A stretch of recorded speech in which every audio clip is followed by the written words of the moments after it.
Team Yaya! Team Angelina ako. Kay Team Yaya ako dahil Angelina dapat matigil na yan ka. Spoiled na. Tagal na namin iniisip sa GMA Films na gumawa ng isang pelikula that is going to be based on, parang the Bubble Gang the movie. Kasi hit na hit si Yaya and Angelina sa Bubble Gang. That was the right opportunity. Because of the popularity of the segment na Spoiled Brat sa Bubble Gang, we wanted to really have a movie with Michael V. and Augie. And then si Mr. Tuviera called us up, asking for a meeting. They were saying they were cooking up something. And then, dinapitan kami ni Mr. Tuviera of ATT, asking us, what if we make a movie with them? Kasi I think Michael V. also signified his interest. We're very excited about this project now. ATT Entertainment is very grateful that we're part of this project, Yaya and Angelina. In fact, every shooting day, we're always in the shooting. Since ang brainchild naman talaga behind the concept of this, we're really Michael V. Augie and the creative team of Bubble Gang. So we really gave them a free hand to develop their concept. Ay! Okay naman po. Bait-bait yan ang batang ito and dali alagsan. The main thing that attracted me to the project was really working with, Augie and Bitoy. When I was approached, nag-usap kami, they wanted me to direct the project. Sabi ko, it would be an honor to work with them. Yan yung mga sinira ni Bitoy na tool, yung mga maliit na pieces, para malaro ni Bitoy na kunyari, he's ripping the rest of the close-up. Yung si Direk. Si Direk. Mike Tuviera. Nagsalita siya kasi siya yung director eh. Ganun talaga mga director nagsasalita. Ako, I got really excited because this is a wholesome movie. Makakapanood yung anak namin, si Andre. And then, alam naman natin lahat na yung tandem ni Michael V. at ni Augie ngayon sobrang hit na hit sa bata. And pampamilya talaga. So, I got really excited with the project.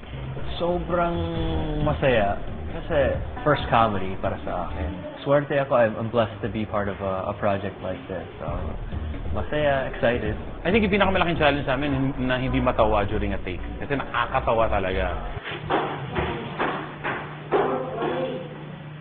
Wait, is that a big camera? Yes. Sana yung kami 1, 2, 3 para nagkakaroon na siya. Yun. Don't you just love them? Actually, nung nagbe-brainstorming pa nga lang kami, tapos kumarte na si Augie at si Bitoy ng Yaya and Angelina, tumatawa na kami. Hindi na kami matapos dun sa meeting. So, what more kung ipapakita namin with their costumes? They're very professional with their attitude. Even call time, you cannot say anything bad against them. They're very good working habits also. Very easy to work with them. Bitoy is, I think, a comedic genius. Ang bilis niya mag-isip ng mga funny stuff for the movie. In fact, he helped conceptualize and write the movie. It's a joy working with them.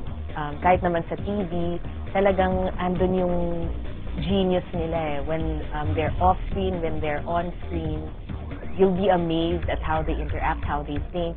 So it's always a pleasure for us to be working with them. Kapag pinanood nyo ang Yaya and Angelina The Spoiled Brat movie, sigurado na mag-enjoy kayo. Mapabata, mapamatanda, tito, tita, nanay, tatay, kuba, bungi, lahat mag-enjoy sa movie na to. Kapag pinanood nyo ang Yaya and Angelina The Spoiled Brat movie, kayo po ay uuwing nakangiti at hindi kayo mangingiwi. Kagaya niya. Sa hirap ng panahon ngayon, di ba? The only thing that you would want to do is to get inside an air-conditioned movie house and be entertained. That's the reason why you watch a movie now. Dami naming stunts na ginawa dito.